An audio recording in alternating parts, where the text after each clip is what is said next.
আচ্ছা, আমি একটু তেল দিয়ে দিলাম, কড়াইতে একটু তেল দিয়ে দিলাম, কড়াইতে একটু তেল দিলাম। এবার তেল গরম হয়ে গেছে, আলু দেবো। আলু একটু তেজপাতা ধুয়ে নিই,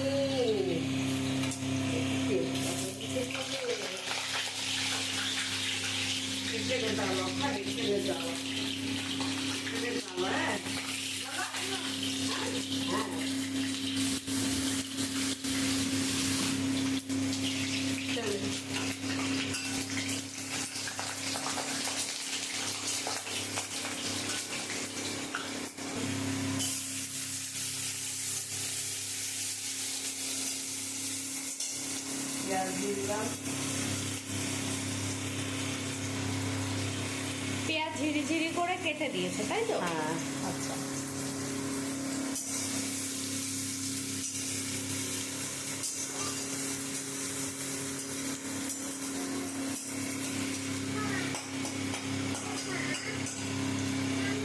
একটু দারচিনি দিলাম।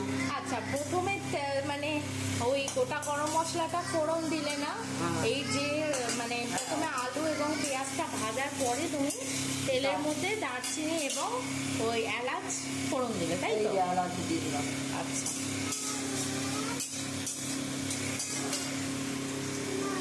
হ্যাঁ, একটু রসুন বাটা দেবো। আদা রসুন বাটাটা দিয়ে ভেজে নিচ্ছ তাই তো? তেজপাতা দুটো দিলাম।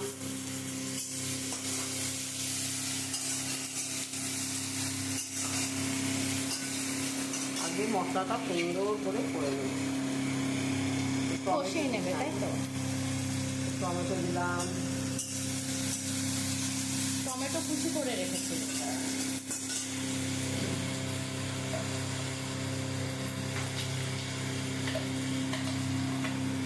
হলুদ, বাটা হলুদ দিলাম।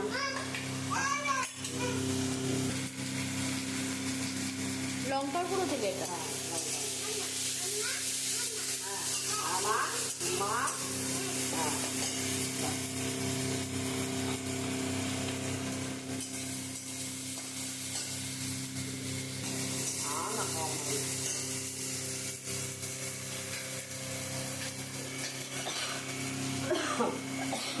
একটু হলুদ আবার অ্যাড করলাম।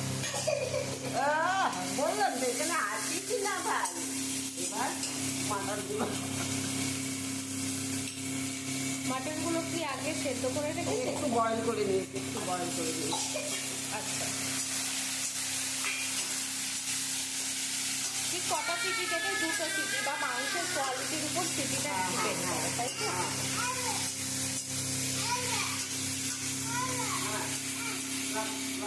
মাংসটা এখন কষাচ্ছে তাই তো? একটু কাঁচা লঙ্কা দিয়ে দিই।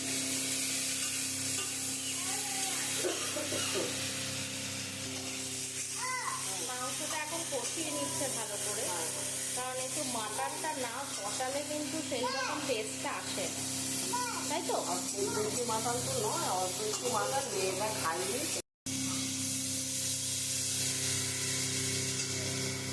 না আস্তে আস্তে একটু জলটা দেবো। কাঁচা লঙ্কা একটা দিয়ে দিলাম। মাটনের স্টুটা দেওয়াতে কিন্তু সেই কালার এবং গন্ধ দুটোই কিন্তু সেই আসছে তাই না? হ্যাঁ, এই যে মাটন। আচ্ছা, বাকি স্টুটাও দিয়ে দাও। আগে কষিয়ে নিচ্ছি। আচ্ছা, মানে মাটনটাকে ভালো করে কষিয়ে নিচ্ছে তাই তো?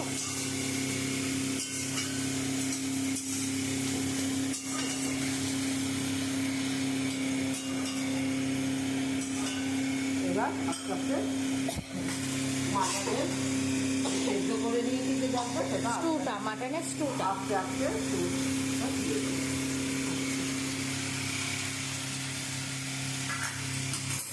দিয়ে ভালো করে কখনো কেউ মাটনে ঠান্ডা জল দেবে না কিন্তু। মাটনে সবসময় গরম জল গরম জল একটু করে দেবে, তাহলে তার টেস্টটা ভালো থাকবে। এটা হয়ে গেলে নামিয়ে নিলেই হয়ে গেল মাটন কষা। মাটন সব কিছু আগে থেকে গুছিয়ে নেবে। ঠিক আছে, এখন দেখতেই পারলে পুরো মাটনের প্রিপারেশনটা হয়ে গেল। মাংসটা কিভাবে কষালো, কি কি মশলা দিল সেটা দেখে নিলে।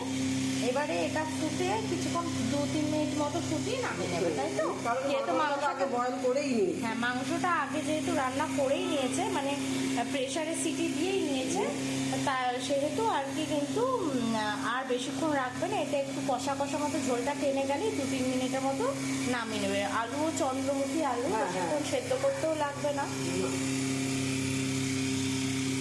চলো, টাটা।